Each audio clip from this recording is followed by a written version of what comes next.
Welcome to Urban Homestead Radio, preserving a homegrown way of life and inspiring others to bring the revolution home. Let's go down to the Urban Homestead, Pasadena by the freeway, right down there. Hi Homesteaders, I'm your host Anais Dervaes from the Urban Homestead in Pasadena. I want to say happy summer once again. This is, it's been a while since we've done some podcasts. We've been quite busy here on the homestead, so just this flurry of activity, so hopefully getting back in the swing of things. Today, I have the pleasure of interviewing one of our interns, Tristan Lahoz. Hello, hello. Yes, hi. I want to thank you again for joining me because apparently we did this a couple weeks ago and the podcast mysteriously disappeared. So I made sure to smudge you and sage you, and we did all the whole thing so that wouldn't happen again, because you never ask why in technology. You just figure it's a loss. So it was a very good interview. Hopefully we can recreate that again. But so thank you for joining me again. I'm here. You're Happy here. to be here. Okay. So just tell me a little bit about yourself and how you came to find us and now intern here at the Urban Homestead. So my name is Tristan Lahoz. I'm French. I moved in LA area 6 years ago. And I moved to Pasadena 1 year ago, and when I moved here, I was excited to find more local stuff, and I explored a little bit my options here to not keep buying stuff from supermarkets, and I ended up at the farmers market. It was still kind of in the middle of pandemic, so the farmers market was crowded. And it was with lines and stuff, so I was like, okay, that's not an option. So I need to find maybe direct farmers that I can go to and find good produce. And that's when, looking online, I ended up finding you guys, and I was like, ooh, they're doing, it looks amazing, and they're doing a CSA box program, and I want to try that. So I tried. It was very easy, I think, and then I met you guys, and I was like, I want to spend time here. It was mutual. I don't know. It's I don't know, because like I said, I have a French connection as well, heritage, and so I think we just, I don't know, we must be related somewhere along. We just vibe, And yeah, so it was very natural, I think. Yeah, no? and it was very natural, and you're just such a warm and free-spirited character, and it just was character in a good sense. That you bring such joy and just joy and laughter when I think you're actually one of the favorites. I have to say, yes, you are. Yes. I made it. Wait, you made it. 'Cause when you're not here on Monday, people want to know where you are, and I'm just like.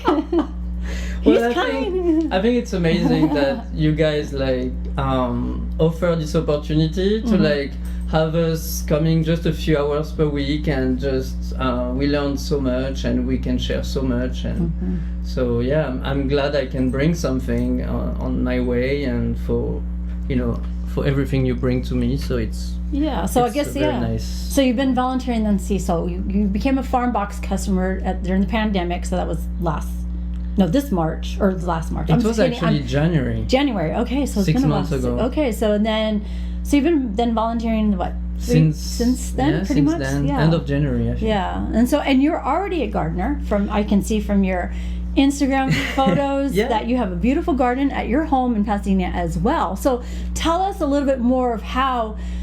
Maybe gardening is, because you're gardening already, how that became, how did you, because I know you were in the fashion world, so tell us a little bit how you're coming to enjoy gardening. So I come from the fashion industry. I've been working in fashion for 10 years, mostly for French brand, high fashion brands, whatever. And pandemic has been, a big question mark about my future, and do I still want to work for those huge groups and financial industry that don't really have any ethic at the end? I mean, they have, they're so far from what should be done in terms of like ethic, I think. So I stepped back and I was like, it's the right time for me to take a break from it and to really try to focus on what makes me happy or like what makes sense to me today. And having good produce and producing good veggies has been for a long time a dream of me. And so I moved in Pasadena, and the backyard was literally dead. There was nothing, and I was like, this is a good blank page to start. And so I've always been like the last maybe 5 years very inspired and interested in like permaculture.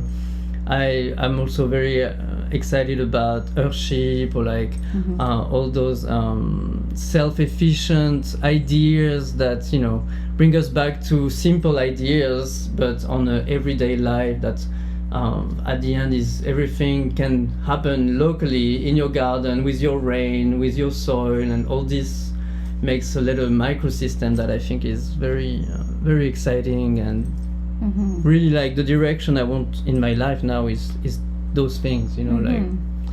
So yeah, that's a bit all.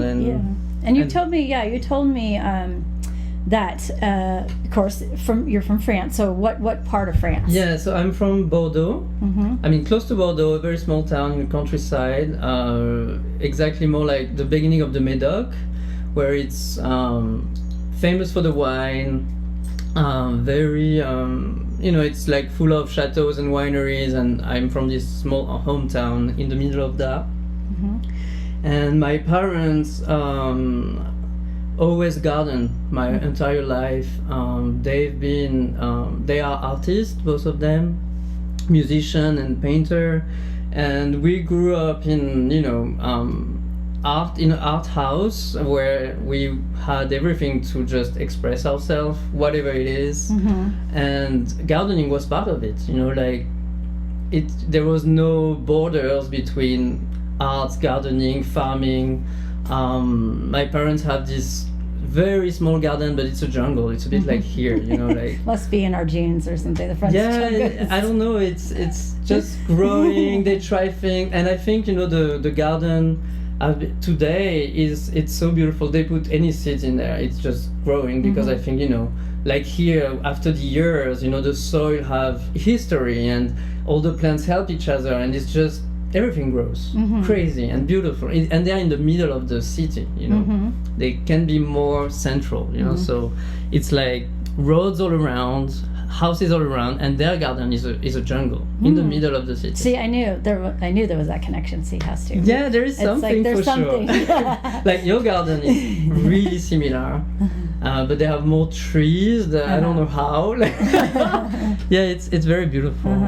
And didn't you tell me something about you had fond memories of your grandma? Yeah, my grandmother too.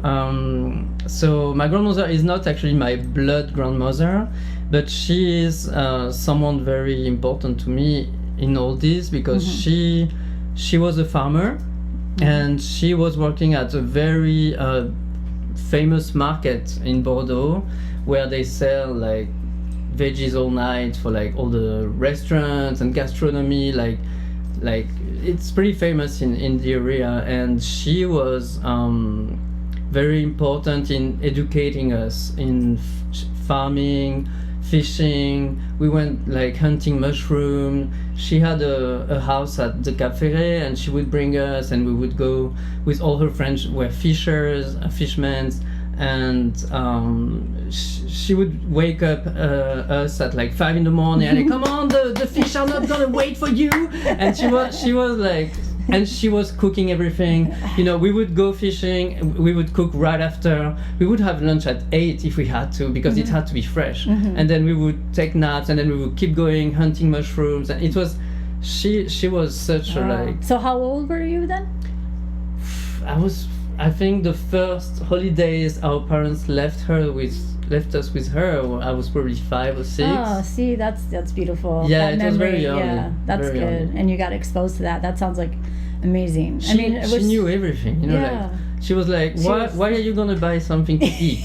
She didn't understand that concept, you know. She was like, let's go just like find something in the soil, and I was like, what? And we would come back with like 2 kilos of like, I don't know, just Stuff? shells and stuff from the ocean, and Oh, it everything was like that with her. Nice. She was fantastic. Yeah. She was I can see the influence because you again love to cook as well. yeah, I love. And yeah, you love. I know you because, like I said, you've been exposed at an early age, to, you know, with gardening and things like that, and farming. So coming to the homestead, maybe what things did you learn that maybe you didn't know or see in practice here that has helped you? Maybe can you share a little bit about that? I think I really wanted to see what can I do locally here, because I'm still a stranger here. You know, I grew up in Europe in certain place, and I still don't know what exactly I can grow here. You know, with the weather, or like what are the limits of that weather, or what, you know. So I think what I really wanted to learn here was also, okay, what is working here? You know, like, and also I think what's amazing here is it's what you grow in such a small space. So how do you handle that? But also here I think there is such a magic happening from all the years too, and I think I can really see that the soil have history too, and it's fantastic here. Like just Yeah, watching and you it. work with, you know, we call it Papa Justin. Yeah, Papa Daddy Justin. Justin. Daddy Justin. Daddy Whatever. Justin is Head boss, head. wow. Like, Yeah. So, and working with him, I mean, is there something that you take away, like his techniques or skills something that you learned that you're incorporating now in your garden, that something like stood out, and then you're like, oh, I got to do that. I think it's a whole thing. I mean, what I love with Justin is that he's so fast, and it's so easy when he does it, and that really helped me like to go faster, and you know, and I love coming at the beginning of the week. It's like a starter of my week, you know, and Yeah. I'm like, if I could do this here in 2 hours, what can I do in a week in my garden, you know? And it's very like yeah, it's like popping on me, you know? Yeah, it kind of pushes you. Yes, Yeah. so much. Nice. And what I love here is also the animals part and the compost part. I think everything works together, and that's a dream. Like I wish I could have enough space to have animals too. Yeah. One And day. Yeah, I think so. Yeah, One day. One day. Well, you have a beautiful dog. I do. Yes. But I don't have chickens yet. No.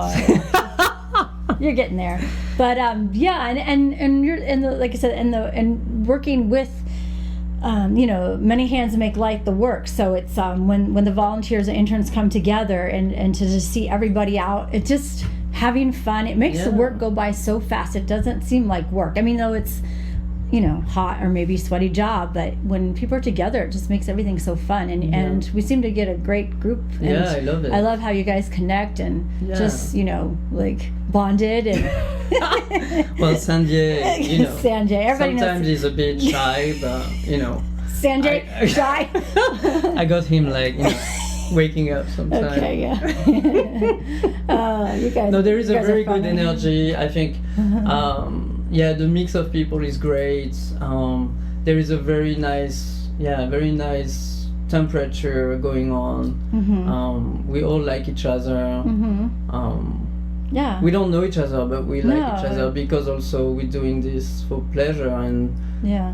I don't know. I think it's Yeah. very nice. And then you go home with food. Yes. And what do you Delicious do? food. Delicious food. And so what are you doing with that food? You're just cooking up a storm? or- Well, I'm vegan, gluten free. So my box from you guys is my main like grocery of the week. So it's very important, and that's why I order a lot too. Yeah. But I mostly eat it raw. I do a lot of huge salads with mix of everything. Or I try to cook new stuff too, because I'm discovering new products too, like chards. I haven't cooked chards since I'm in France, for example, Yeah. and I love it so much. Or the fava beans were so good. Yeah, a lot. The other day I did tempuras of everything. I mean, I just explore. What's your favorite, and maybe what's your go-to dish for the summer these days? I mean, besides salad, what's something like that you could eat many times and not get tired of it? Well, now that tomato season is starting, I'm being kind of crazy about that. Oh, who's not? Like this morning, I harvested a bowl of tomato, nice. and I ate half of it as a breakfast. You know, Wow. I was like, I just want that. You know, it's just here. As fresh as you can get. But summer. Yeah, I'm doing also a lot of like I want to do more kombucha. I want to do a lot of drinks. You know, like. With those grapefruits from you guys and lemon balm and mint from my garden. Yeah, like hydrating, fresh. I love that. Yes, good. It's like if it's not in my fridge, I'm not fit. I'm like I need this right now. You know? Yeah, a lot of fresh things, fruits, melons, stuff like that. I can't wait for those. Yeah, and I was very impressed. This was back in the spring, but you brought me one day Nasturtium Pesto, which I know you can make pesto out of everything, but I hadn't got quite to Nasturtium yet. But you did something, and it was very tasty, and I liked how you combined because nasturtium leaves are peppery, but you added cashew, and which really that was pretty. That was good, and I liked how that combination, because it kind of toned down the pesto. So, but very some sweetness, but also softness. So, what would be in that Nasturtium Pesto that I loved? So that Nasturtium Pesto is basically a lot of leaves of Nasturtium, cashew nuts, raw, and salt, pepper, garlic, and a little bit of sesame oil. And that's all. But just very freshly made, and it's so delicious. No, yeah, it's very good. I love that. The Nasturtium is kind of spicy. You know, it's a bit like, but it's true that the cashew brings it down a little bit and make the cream of it, and I love it. Yeah, it was very delicious. I miss it. I know, miss now it. Yeah, I know. It's too warm. It's too, all the nasturtiums they're just like yellow. toast. Yeah. So, but, not till spring, I guess, on the nasturtiums. The other day you helped build one of the Hugo mounds. How was that for you? That was yeah, it was pretty physical actually. I loved it. It was like a Monday morning workout. I was like, okay, chop, good chop. to know. I was not prepared, but I'm ready for it. We should do that more months before. We should have prepared you. Like Sanjay is on the Hugo building. And Sandy was so serious. Oh my God. It's beautiful though. I mean, look. No, it was great. It's very interesting. I think the concept of it, the result is so beautiful. Now that you guys planted plants and kale everywhere, it's so. Yeah, we'll see how it goes. I mean, can't wait to see how it just. Yeah, it evolves, exactly. It's so cool. Yeah, it evolves, yeah. And this is new for us, the Hugelkultur, Hugo Mound. So this is something, and it was something we needed to do. We needed to move a lot of dirt, and we just mounded it up. Sanjay, it was funny because we thought we were going to only build the one little section. Remember the one little section? Yeah, okay. So then the next morning I wake up and there's more logs, and I'm like, what? They made babies overnight? They're like rabbits. There's I was like, Sanjay, and he's like, what is that? What is that? Where are more logs? He goes, and so he's like, yeah, I thought we were going to. I was like, okay, I guess we're doing this, and got bigger and bigger. And now it's like the monster of all Hugo mounds. So, yeah, I think it was great to do that as a team too. Yeah, teamwork. Yeah, that was physical. Yeah, that was good. Yeah, it was good. Hey, you know what? Sometimes you got to get physical, and it was. And it's like it's worth it, and like I said, doing it together, it went by fast. I think I was talking to Sanjay the other day. It was like 3 days worth of actual work to do the big Hugel. And if I probably posted pictures on the Instagram or Facebook, you can all see that. So or if you're not, come to one of our tours that we're hosting once a month, and you can kind of see what we've been doing here. Let's see what else. I know there's, like you said, you're vegan, gluten-free. You come from one industry, trying to reconnect with the earth with the through farming and growing your own food and things like that. So, what advice would you have to somebody who just, because like I said, with the COVID pandemic, everybody started wanting making bread, planting gardens. So a lot of people started returning home to figure out where they can sustain themselves. So, and that was a great thing that came out of the pandemic. It's just that reconnection with, the food we eat, how we can sustain ourselves. What would you have advice for somebody who wanted to start a garden or, start into this lifestyle, like you did? I think it's I think it's good to try stuff, always experimenting. I was very happy to find you guys because I feel it's like a school in a little bit. And there is so much on the internet too today, and there is so many ways to find out, ways to start. I think it's good to start small and, as with the time you have. But I think here in California, the real thing that made me start was to just figure it out how to set up a watering system first, because the soil was so dry and so dead in a way, and find out. And I started my garden with doing a green fertilizer seed mix, and only water and that did almost all the work, during the winter. It prepared the soil, and it was a very good it was fascinating to see that some plants can actually make the work for you on your soil, and it was a jungle already. And then from there, if you see something happening, it's pretty exciting, so you can move on and decide, what I'm gonna do. There is so much information to find everywhere now. I think we all have ways to start doing something. Yeah, so just do it. Just start. Just try doing it.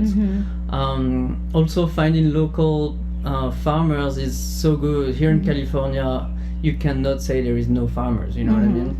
So it takes a little bit of research time, but it's so worth it. I think. And it goes with everything. I think I drive my bike now one day per week, and it's like a challenge. I'm like, okay, that day I only do bike, so wherever I go it will be the bike. It's small thing. It's not going to change the world or my life, but it's just it's a challenge, and it's so nice. And when you start doing small by small by small, I think you can go bigger. And that's what I would say, I think, as an advice. I like that. It's like small steps have big impact. Small is beautiful. Because and just there's always something against it. Against the thing. Okay, I'm gonna take a plane in a few months. Okay, it's killing all my bike days. But at least we go slowly, step by step. I think it's better than nothing. And honestly, I enjoy it every day more. So well, speaking of step by step, thank you for joining us on our journey, being a part of the Homestead team. Thank you. And bringing such a wonderful spirit to the community here, and really appreciate your help and all the support through the farm boxes as well. So not only you're a farm box customer, but supporting that way, but you also support us with the farming efforts as well. So really appreciate that. And I'm again, so happy to do it. And thank you for joining me here on this podcast. And I'm hoping when I hit the button record, it will stay. Otherwise, see you next week. I see you next week. And we're gonna have to burn some stuff or something. It's like you and your gypsy stuff. I don't know. We must have some history way back in the day somewhere. But anyhow, so hopefully everybody's enjoying the wonderful summer. And until next time, be safe out there and keep on growing. So thank you again. Thank you so much.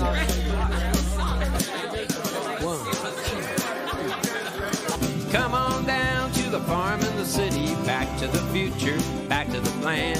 Right down there on the Urban Homestead, loving the life back into the land. Oh, oh, oh, help the garden grow. We'd love to hear your feedback or questions. Visit us at urbanhomestead.org to check out what's happening on the homestead. Follow us on Facebook, Twitter, Instagram, and YouTube. And until next time, keep on growing.